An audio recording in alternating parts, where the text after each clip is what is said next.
segunda parte do Segredo de Fátima. A visão do inferno foi a primeira. Depois, Nossa Senhora vai comentar a primeira parte, a visão do inferno. E nós vamos fazer uns comentários para ajudar um pouco a compreender o que Nossa Senhora queria evitar. E foi algo que eu aprendi a fazer esse enfoque com o Dr. Plínio. Então, vamos direto ao assunto. Pouca gente sabe que Emmanuel escreveu 2 vezes, a primeira e a segunda parte do Segredo, a visão do inferno, que eu vou ler agora. Só que apenas na segunda vez que ela escreveu, ela acrescentou uma frase, sendo que os textos que ela repetiu, o texto que ela repetiu era idêntico, os 2 textos, o primeiro e o segundo eram idênticos. Mas teve uma frase que ela colocou a mais na segunda vez que ela escreveu, e que é: em Portugal se conservará sempre o dogma da fé. Isso ela colocou somente na segunda parte do Segredo. Bom, não preciso dizer que ela escreveu a segunda parte, em 8 de dezembro de 1941. Bem, essa simples frase, ela vai fornecer elementos para uma hipótese de interpretação da terceira parte que o Vaticano revelou do Segredo. Uma referência à crise da fé. Portanto, há uma crise da Igreja, conforme nós procuraremos demonstrar mais à frente. É a única frase de toda a mensagem, primeira, segunda, terceira, nos escritos, que daria aso a se falar de uma crise na Igreja. Isto é importante reter. Bom, eu vou fazer o seguinte, eu vou ler uma vez o texto da segunda parte antes de comentar, porque isso facilita um pouco os que estão assistindo, eles terem uma ideia de qual foi o conteúdo da segunda parte. Depois eu pretendo comentar a segunda parte. Bem, eles viram inferno, então tinham visto o inferno, eles ficaram apavorados, olharam para Nossa Senhora, assim, com um olhar mais ou menos como quem diz: nossa mãe, o que a gente diz disso? Que coisa tremenda, né? Como que ia pedir socorro. E ela então lhes disse, com bondade e tristeza: vistes o inferno para onde vão as almas dos pobres pecadores. Para as salvar, Deus quer estabelecer no mundo a devoção ao meu imaculado coração. Se fizerem o que eu vos disser, salvar-se-ão muitas almas e terão paz. A guerra vai acabar. Mas se não deixarem de ofender a Deus, no reinado de Pio XI começará outra pior. Quando virdes uma noite alumiada por uma luz desconhecida, sabei que é o grande sinal que Deus vos dá de que vai punir o mundo de seus crimes, por meio da guerra, da fome e de perseguições à Igreja e ao Santo Padre. Para a impedir, a guerra, virei pedir a consagração da Rússia ao meu imaculado coração e a comunhão reparadora nos primeiros sábados. Se atenderem a meus pedidos, a Rússia se converterá e terão paz. Se não, espalhará seus erros pelo mundo, promovendo guerras e perseguições à Igreja. Os bons serão martirizados. O Santo Padre terá muito que sofrer. Várias nações serão aniquiladas. Por fim, o meu imaculado coração triunfará. O Santo Padre consagrar-me-á à Rússia, que se converterá, e será concedido ao mundo algum tempo de paz. Em Portugal se conservará sempre o dogma da fé, etc. Isto não o digais a ninguém. Ao Francisco sim podeis dizê-lo. Bem, aqui no final, depois, nós vamos ver onde se encaixa a terceira parte do segredo, mas isso é algo para mais à frente. E agora eu vou retomar desde o início da segunda parte para nós comentarmos mais detalhadamente. Nossa Senhora diz para eles: vistes o inferno. Quer dizer, os pastorinhos tiveram a prova palpável da existência dele. Nossa Senhora quis por isso dentro da mensagem. Eles o viram com os próprios olhos e tiveram uma impressão que se cravou como ferro em brasa na memória deles e os marcara para o resto da vida. A irmã Lúcia confirma que tanto ela como Francisco, e de modo muito especial Jacinta, ficaram de fato assustadíssimos com essa visão. E comenta, então, a irmã Lúcia, algumas pessoas, mesmo piedosas, não querem falar às crianças do inferno, para não as assustar. Mas Deus não hesitou em mostrá-lo a 3, e uma de 7 anos apenas, e que ele sabia se havia de horrorizar a ponto de, quase me atrevi a dizer, de susto se definhar. Isso está no livro As Aparições e Mensagem e o Segredo de Fátima, do senhor Armando Alexandre dos Santos. Mas depois Nossa Senhora acrescenta: para onde vão as almas dos pobres pecadores? Não há rodeios, não. Nossa Senhora é muito clara. Ela confirma que é para o inferno que vão as almas dos que morrem fora da graça de Deus. A Virgem Santíssima não diz que o inferno foi desativado, nem que novos esquemas de salvação tornaram sua existência sem sentido. Diz exatamente o contrário. O inferno existe e há almas caindo nele. E segundo a irmã Lúcia diz em outro lugar, elas caem como as folhas caem das árvores no inverno. Bom, a Jacinta ficou tão especialmente marcada por essa visão que costumava exclamar: Santa Jacinta, que pena eu tenho dos pecadores. Se eu pudesse mostrar-lhes o inferno, e por vezes repetia: tanta gente a cair no inferno, tanta gente a cair no inferno. Bom, continua o texto: para a salvar, então, como a melhor das mães, cheia de amor a seus filhos, Nossa Senhora, logo em seguida, a ela apressa-se a apontar o remédio, porque ela deseja ardentemente que os homens não caiam no inferno. Portanto, se ela o mostra, é para provocar uma reação saudável e para salvar. Negar o inferno equivale a lançar as almas nele. Esta é a pura realidade. Outro texto. Deus quer estabelecer no mundo a devoção ao meu imaculado coração. Deus quer. Ora, se ele quer, ele pode. Ele é onipotente. Logo acontecerá.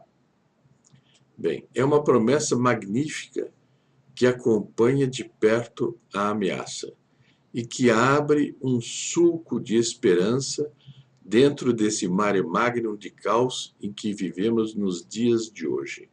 É abraçar a devoção ao Imaculado Coração de Maria, que já falamos dela anteriormente, o que significa e etc. Um trecho da mensagem de Fátima aponta para o soerguimento da sociedade humana por desígnios do próprio Deus. Por isso, apesar de a mensagem anunciar que passaremos por sofrimentos e por duros castigos, Deus estabelecerá no mundo a devoção ao Imaculado Coração de Maria. Tal devoção será o meio através do qual Nossa Senhora triunfará.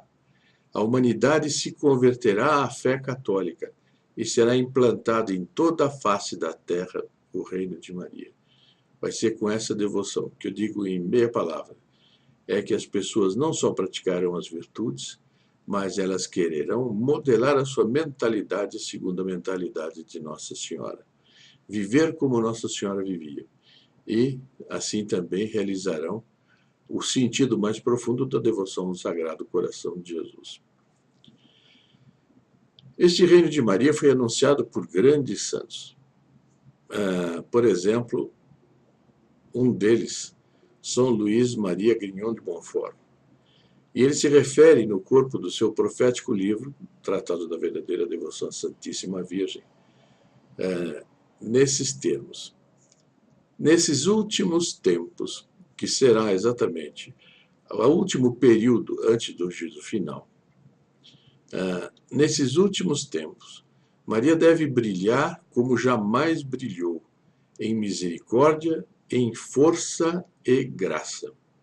Em misericórdia, por reconduzir e receber amorosamente os pobres pecadores e desviados que se converterão e voltarão ao seio da Igreja Católica.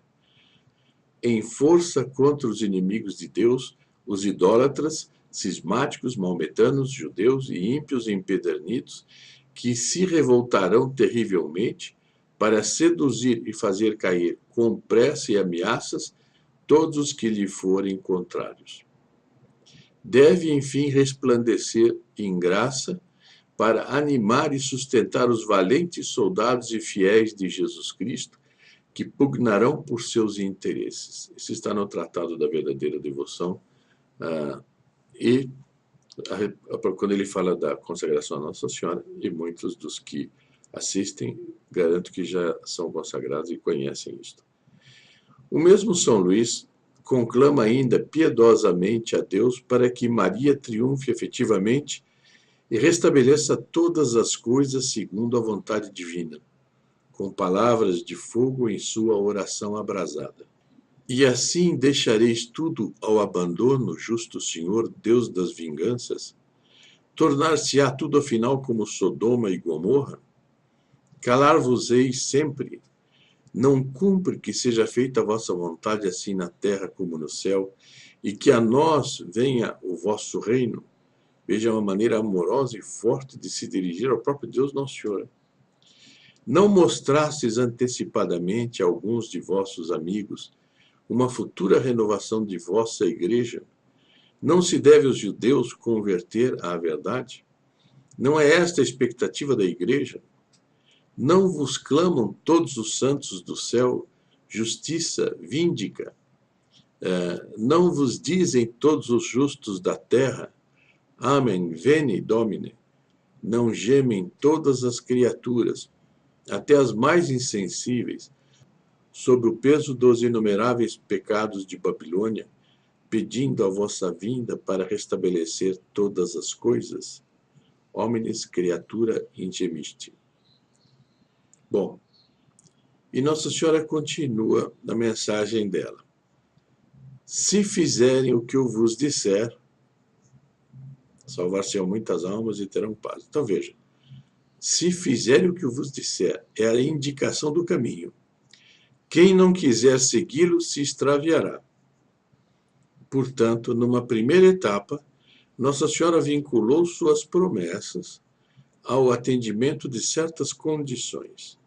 Veremos mais adiante no que consistem tais condições e se elas foram cumpridas ou não. Continua ela. A guerra vai acabar. Era a Primeira Guerra Mundial, né? Que tinha começado em 1914 e tirou a vida de 22 milhões de pessoas. Cumpriu-se assim ao pé da letra essa parte da profecia da Virgem, pois de fato, conforme prometeu Nossa Senhora, essa guerra acabou no ano seguinte. Logo em seguida, Nossa Senhora disse: mas se não deixarem de ofender a Deus, no reinado de Pio XI começará outra pior. Veja, aqui foi uma profecia, porque quem reinava era Bento XV. Né?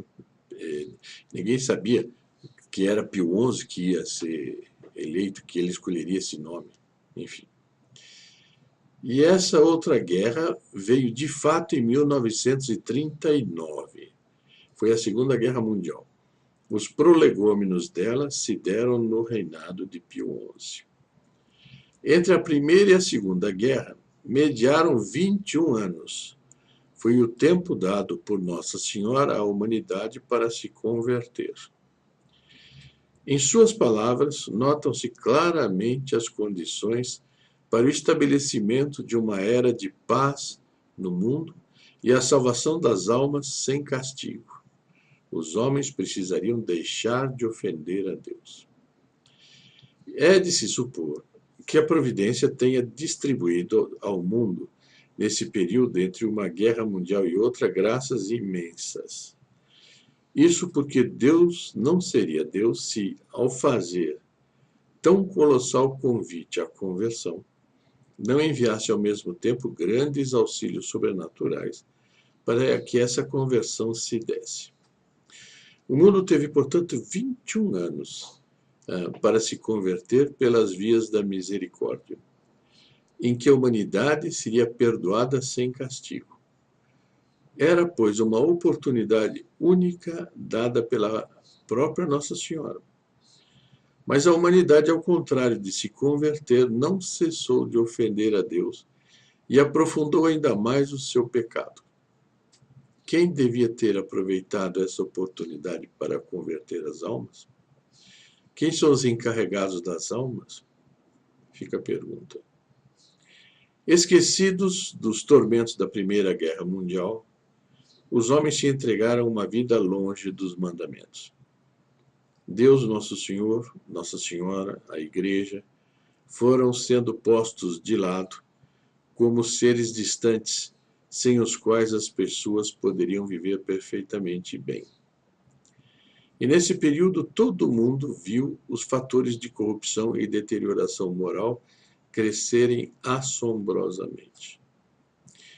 Houve gerações que viram isso, não se incomodaram com isso, não deram importância a isso, se encantaram com cinemas, com invenções e com progresso material e tudo, e rifaram a mensagem de Fátima.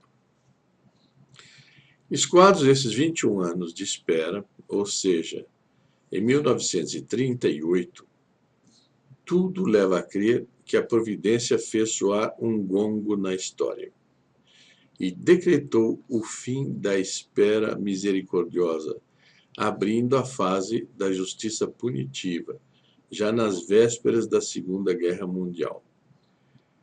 Nossa Senhora havia advertido, lembre-se, quando virdes uma noite alumiada por uma luz desconhecida, sabei que é o grande sinal que Deus vos dá de que vai punir o mundo de seus crimes. Quer dizer, Deus vai punir.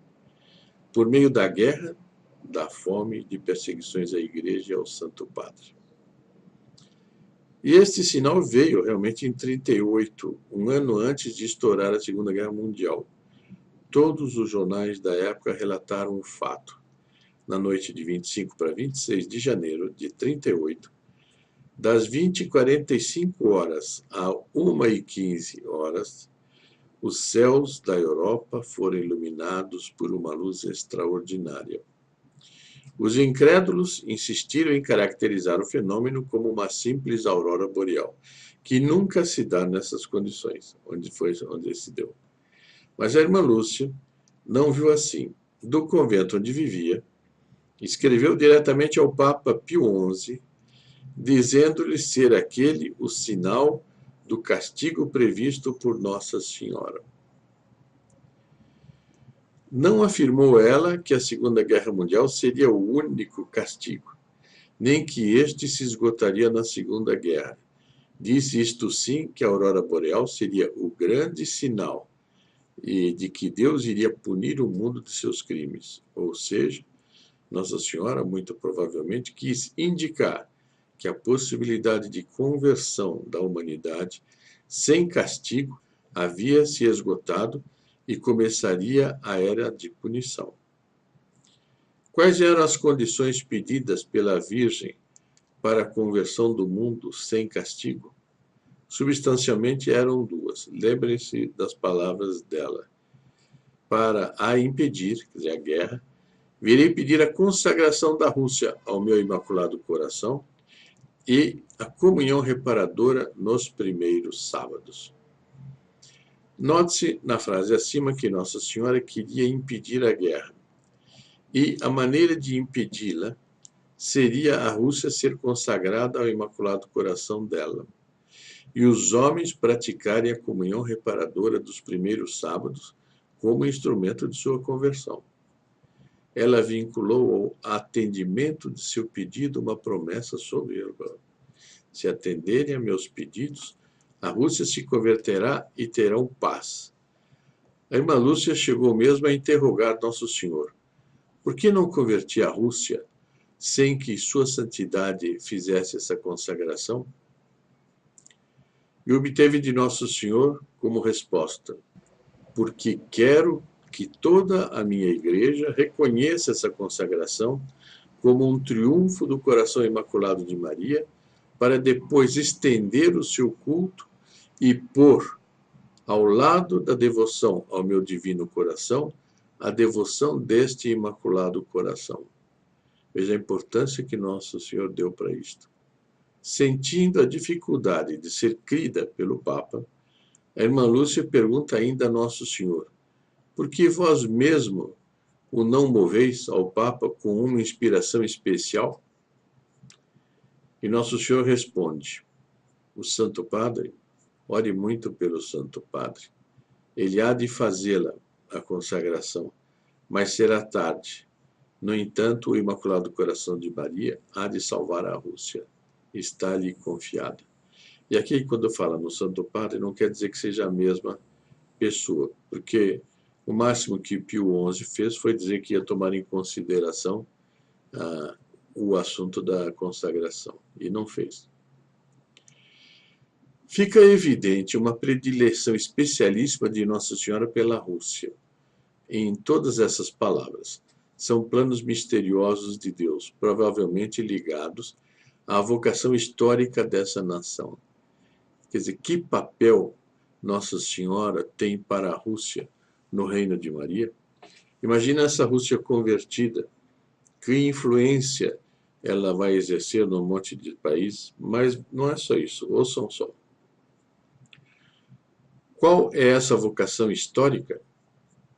Podemos fazer apenas uma pálida ideia do que teriam sido, na linha positiva, os efeitos da conversão da Rússia para a Igreja. Talvez a partir dessa conversão, ter-se-ia desencadeado pelos efeitos naturais da vizinhança geográfica, a evangelização e a conversão do Japão e da China, com os efeitos que isto acarretaria no Extremo Oriente. Pensemos também que nem a Rússia teria permanecido no comunismo, nem a China se teria tornado tal, caso tivesse havido a conversão russa. Hoje, a China é um país comunista e a Rússia está no caminho de recair no mesmo sistema. Que ameaça potencial para a humanidade! Do lado ocidental, quais teriam sido os efeitos de uma Rússia convertida? Inumeráveis, mas pensemos apenas que o nazismo provavelmente não teria encontrado campo para se expandir na Alemanha, por faltar-lhe o pretexto de um comunismo a combater. Portanto, mesmo no plano geopolítico, as devastações da Segunda Guerra poderiam ter sido evitadas, caso tivessem sido atendidas às condições postas por Nossa Senhora. É a consequência lógica da mensagem. Vejamos também os possíveis reflexos de uma influência católica russa em países como a Índia. Podemos imaginar o que seria esta nação convertida ao catolicismo por mediação da conversão da Rússia e da China, mesmo porque nela já há enclaves de catolicismo em Goa, Damão, Midil e principalmente na província de Kerala. E qual seria o impacto positivo dessa conversão em países como o Irã, o Iraque, a Arábia Saudita, que hoje gemem debaixo da dominação muçulmana? E não nos esqueçamos, na região dos Emirados Árabes, é o local no mundo onde mais aumenta o número de católicos. Na África, provavelmente ter-se-ia dado de outro modo o processo chamado de descolonização.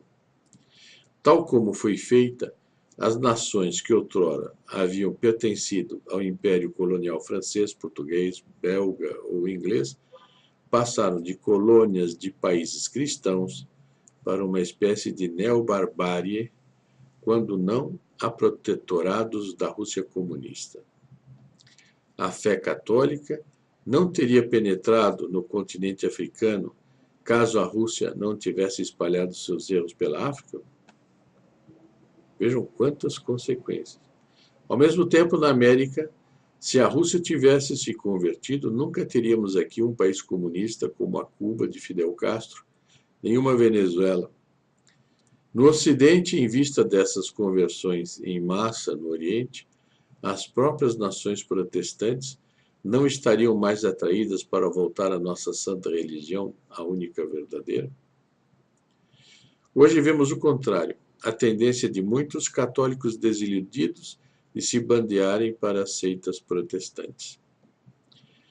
Bom, por outro lado, a Rússia ainda não se converteu porque não deram ouvidos à mensagem de Fátima.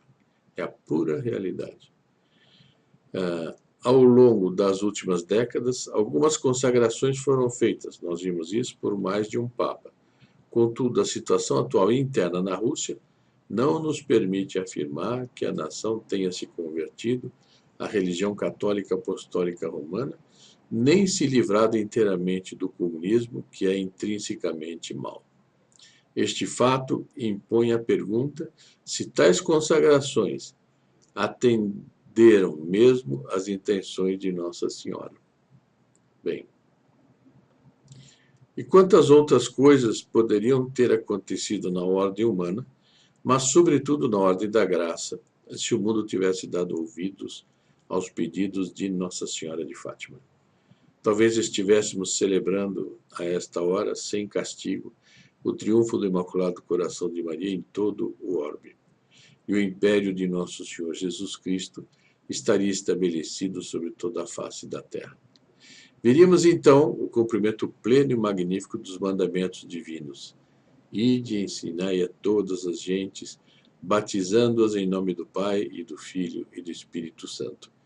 E a realização da promessa de que então haverá um só rebanho e um só pastor, dentro da única religião verdadeira, do único Deus verdadeiro.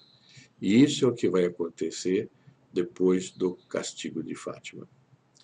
Talvez só no dia do juízo final nos será possível conhecer, isto se a história não nos esclarecer antes, quais os povos, os grupos ou mesmo as pessoas que, conscientemente ou não, de modo voluntário ou involuntário, ou então por omissão, impediram ou pelo menos foram obstáculo ao atendimento dos pedidos de Nossa Senhora de Fátima.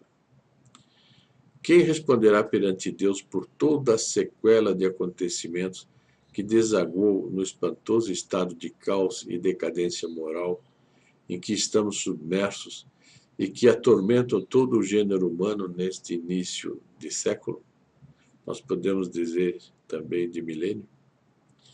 Terão sido almas especialmente chamadas, das quais certamente pendia, por desígnio de Deus, o rumo da humanidade, e que se fecharam à voz da graça? Só Deus o sabe. Né? Eu vou ler aqui uma nota. Para se ter ideia das graças que sopravam sobre a humanidade entre as duas guerras mundiais, vamos tomar como exemplo o que se passou aqui no Brasil nesse início de espera misericordiosa.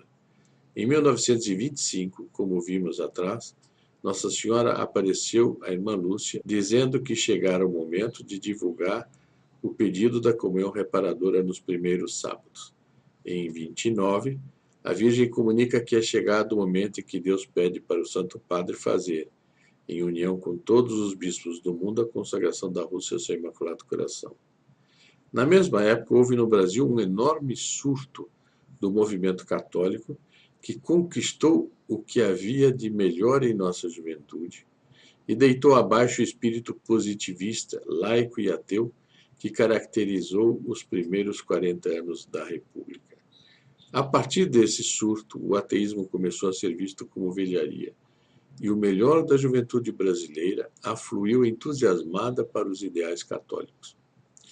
Um marco brilhante desse processo foi em São Paulo, no ano de 1928, o Congresso da Mocidade Católica, que reuniu o melhor da juventude paulista.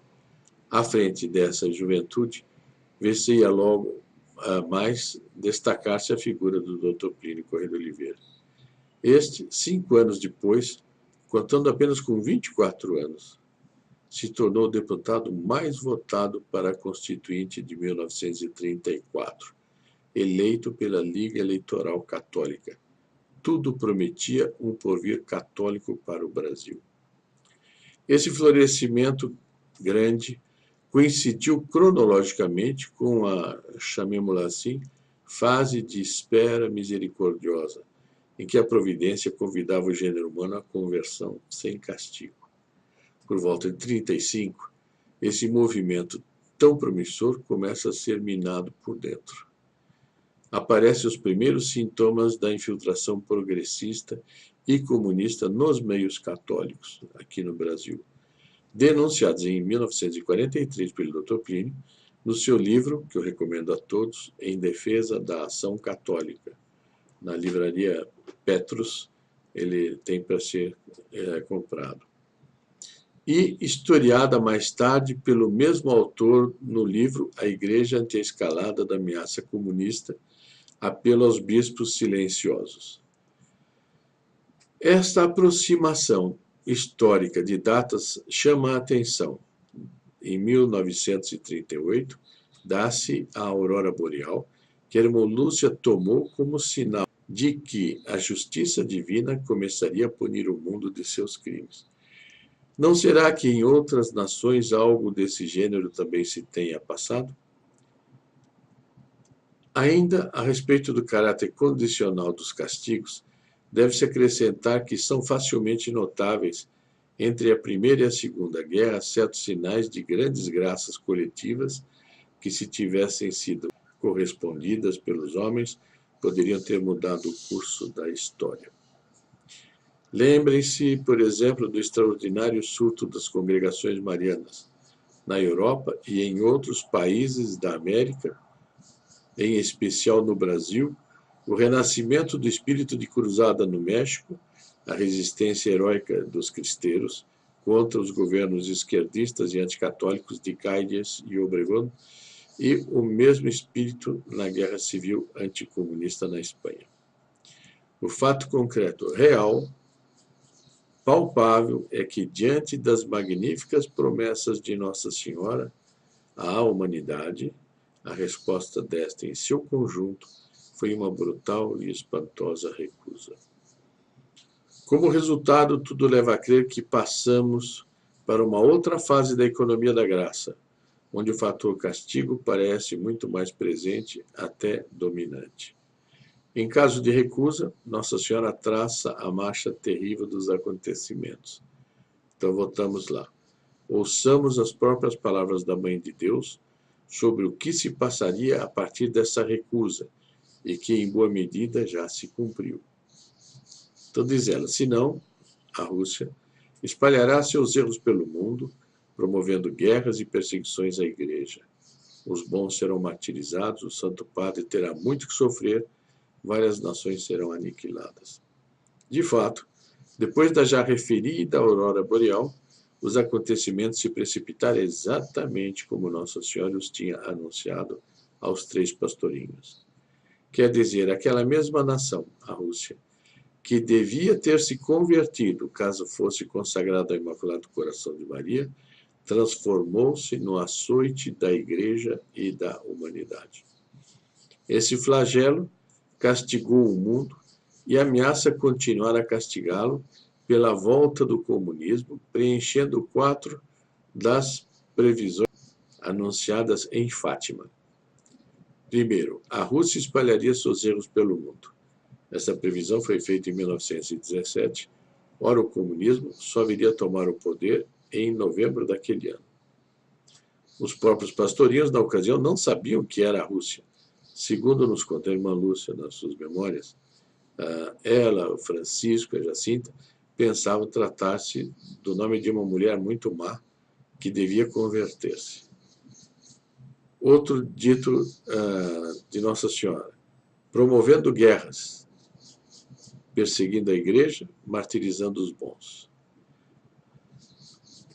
Há quem diga que, com o fim da Segunda Guerra, acabou-se a fase dos castigos. A estes respondemos que, a nosso ver, nas previsões ainda faltariam cumprir-se os dois tópicos que em seguida transcrevemos, bem como a promessa final do triunfo do Imaculado Coração de Maria. Tais acontecimentos, ainda não cumpridos, parecem também estar expressos simbolicamente no texto da terceira parte do Segredo, publicada pelo Vaticano no ano 2000, e que veremos adiante. Os dois tópicos a que nos referimos são os seguintes: o Santo Padre terá muito que sofrer. Ora, veja a visão que a Jacinta narra desta cena. Jacinta teve uma visão de um acontecimento futuro em que via o Papa sendo apedrejado e chorando muito. Numa ocasião aproximadamente ao meio-dia, junto ao poço da casa dos pais de Lúcia, Jacinta perguntou a ela: não viste o Santo Padre? Não. Olha, não sei como foi. Eu vi o Santo Padre numa casa muito grande, de joelhos diante de uma mesa, com as mãos no rosto a chorar. Fora da casa estava muita gente e uns atiravam-lhe pedras, outros rogavam-lhe pragas. Embora a Segunda Guerra tenha chegado ao fim em 1945, deixando atrás de si a devastação da Europa e 40 milhões de mortos nos 6 anos de guerra, foi principalmente a partir do fim dessa guerra que se verificou a maior expansão dos erros comunistas pelo mundo. Isso é espantoso. Imediatamente após um outro castigo, deu-se isto. Por efeito do lamentável Tratado de Yalta, de fevereiro de 45, metade da Europa foi entregue à Rússia de mão beijada. Em 1949, era a China que caía sob o domínio vermelho. A partir daí, a seita comunista, sob a inspiração de Moscou, promoveu com muito mais intensidade a sua guerra revolucionária em todos os países. Qual foi o mal feito pela Rússia ao mundo? Pela expansão de sua propaganda e de suas maquinações, a Rússia Vermelha minou todo o Ocidente com partidos comunistas fiéis a Moscou. Infiltrou-se também no clero, na alta e média burguesia, nos meios artísticos, literários e, sobretudo, de comunicações sociais, imprensa, rádio e televisão. Penetrou ainda no corpo docente de numerosas escolas e universidades, inclusive nos seminários, levando o ensino de Marx aos filhos da própria burguesia e infiltrando-se no clero. E o mundo burguês, mesmo quando não se apresenta como comunista, vai ficando cada vez menos diferente do comunismo. Caminha para o amor livre, para a supressão da família e para o depauperamento cada vez maior da propriedade privada por uma falsa interpretação do princípio da opção preferencial pelos pobres e da função social da propriedade.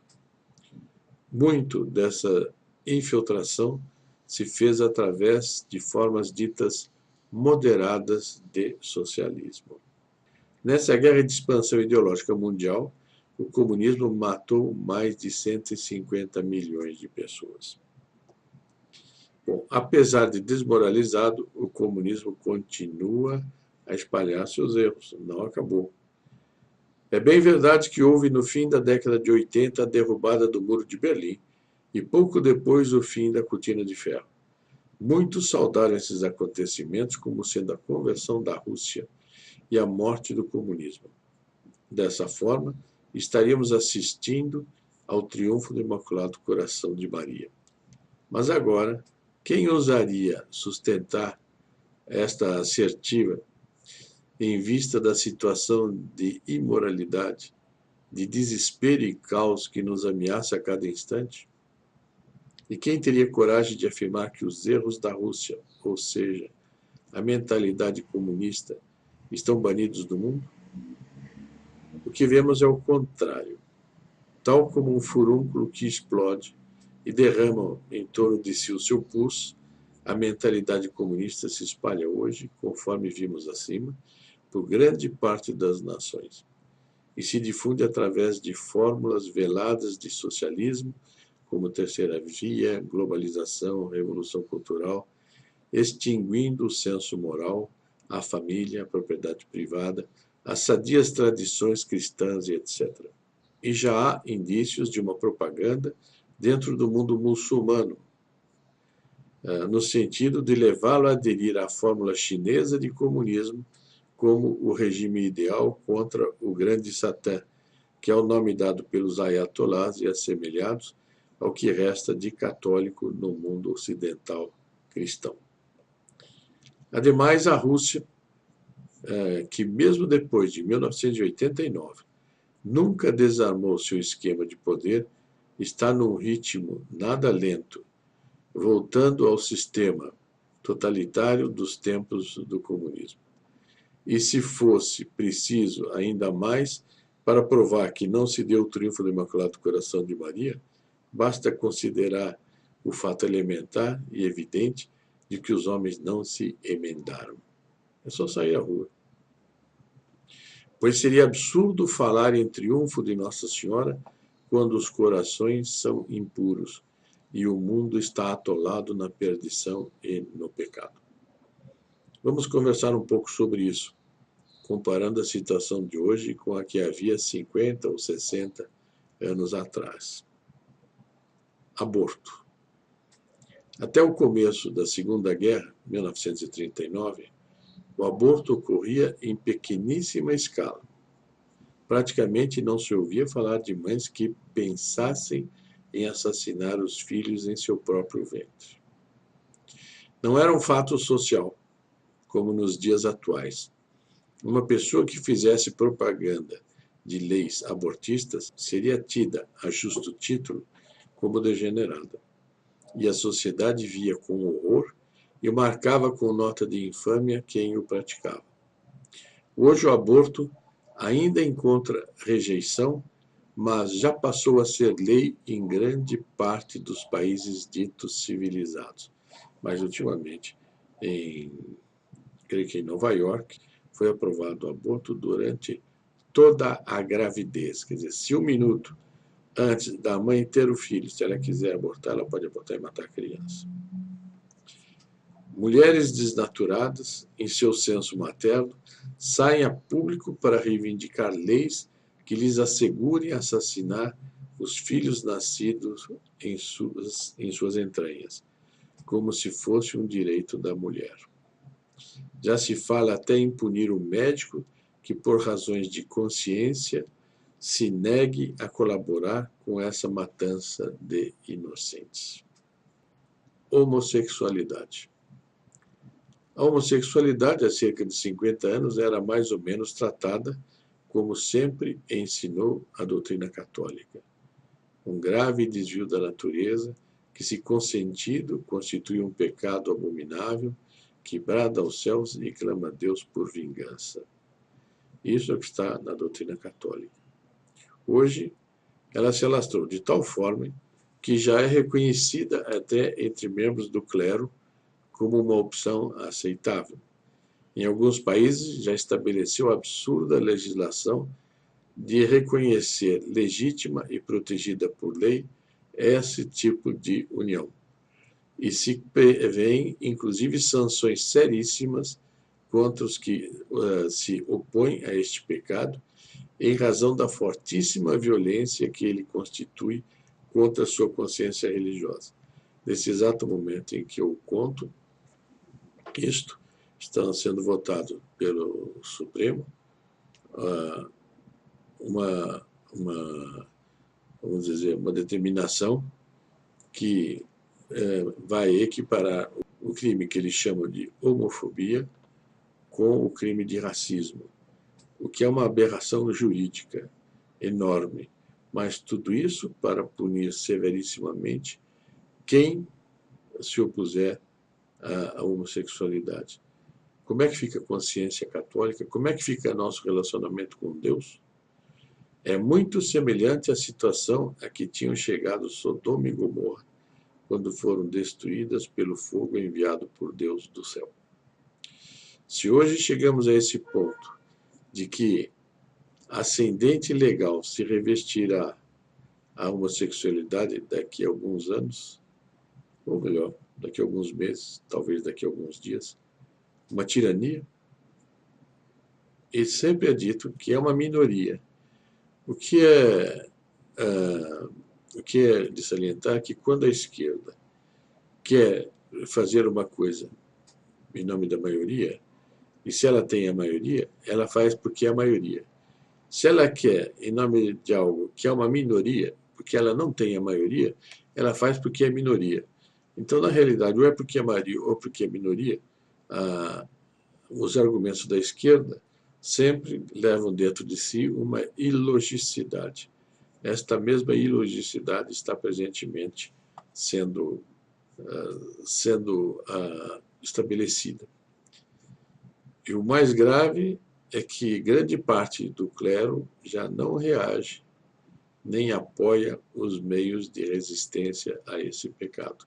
Tudo isso está se dando na maior omissão de todo o clero. Droga. Há 50 anos, viciados em drogas se restringiam aos antros e submundos do pecado, mas não era um vício generalizado.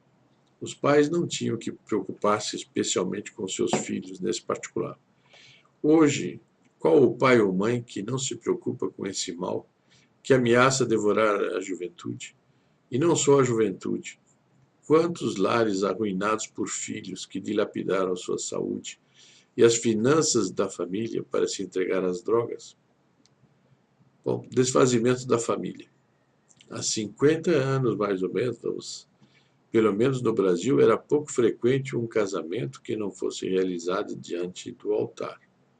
Como também não se concebia que a noiva não fosse virgem. Tinha um erro que se admitia que os homens não fossem virgens. Era errado, que os homens também deviam ser virgens. O casamento era visto, como a igreja sempre ensinou, uma união indissolúvel e elevado à condição de sacramento. Portanto, duraria por toda a vida e tinha como finalidade principal a procriação e a educação da prole. Daí, os filhos poderem contar com um ambiente estável em que sua educação se dava dentro dos princípios. E hoje, há quem diga que não existe mais família. O número de casais que se juntam sem se preocupar em selar seu vínculo diante do altar é incontável. A preocupação de procriação e educação da prole é considerada um peso insuportável e está sendo substituída quase exclusivamente pela satisfação sexual dos pares. É triste, é duro, mas isso está previsto no cerne da mensagem de Fátima. A não haver uma intervenção da providência, como estará a situação da família e dos filhos daqui a 10, 15 anos, 20 anos? Bom, eu vou pular a questão da televisão imoral. A imoralidade que corre na internet, que está ao alcance de crianças e tudo, é uma barbaridade. Nudismo. As quantas andam no nudismo? Quem não vê que a moda hoje trabalha totalmente no sentido de ir as pessoas se despindo cada vez mais? Nas conversas com a Madre Godinho, quando estava no hospital lá em Lisboa, a Jacinta disse que os pecados que levam mais almas para o inferno são os pecados da carne. É onde viram as modas que hão de ofender muito a Nosso Senhor. As pessoas que servem a Deus não devem andar com a moda. A igreja não tem modas. Nosso Senhor é sempre o mesmo. Bom, desde o fim da Primeira Guerra Mundial, as modas tiveram vais e vens, mas a sociedade em seu todo ainda se vestia decentemente. Especialmente a partir de 60, o dirigismo e a ditadura das modas aumentaram enormemente sua força. Quer dizer, os que mandam na moda, os que estabelecem a moda, os que criam as modas, fizeram com que o movimento progredisse e, hoje, está chegando num auge de nudismo e de mau gosto. Por exemplo, essas roupas rasgadas. Qual é a lógica dessas roupas rasgadas? Senão que é para ir, aos poucos, arrancando a roupa. Não tem conversa, é isso mesmo. Em consequência, perdeu-se a noção de decência e dignidade no trajar, como também o de pudor. Dentro das próprias famílias, como está o problema do nudismo? Bom, essa exposição já vai muito longa. Eu me abstenho, porque os exemplos são muito fortes. O caos na sociedade, como está, e a incerteza quanto ao dia de amanhã. É um castigo as pessoas não terem certeza quanto ao dia de amanhã. Últimas palavras da mensagem, da segunda parte. Por fim, o meu imaculado coração triunfará. O Santo Padre consagrar-me-á a Rússia, que se converterá, e será concedido ao mundo algum tempo de paz. Vejam que aqui Nossa Senhora termina. Se ela não for obedecida, a sequência dos acontecimentos será este. Por fim, o meu imaculado coração triunfará.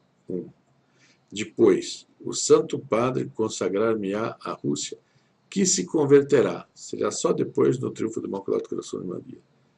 E será concedido ao mundo algum tempo de paz. Antes disso, não.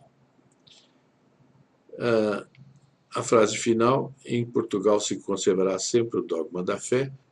Aí outra palavra de Nossa Senhora. Isto não o digais a ninguém. Ao Francisco, sim, podeis dizer. Eu lamento que essa gravação tenha sido um pouco longa, a mais longa de todas, as outras não serão assim, mas me parece que seria impossível dar uma noção bem ampla, bem completa da questão da segunda parte da mensagem de Fátima sem tudo isto. A próxima já vai ser sobre a terceira parte do segredo. Até lá.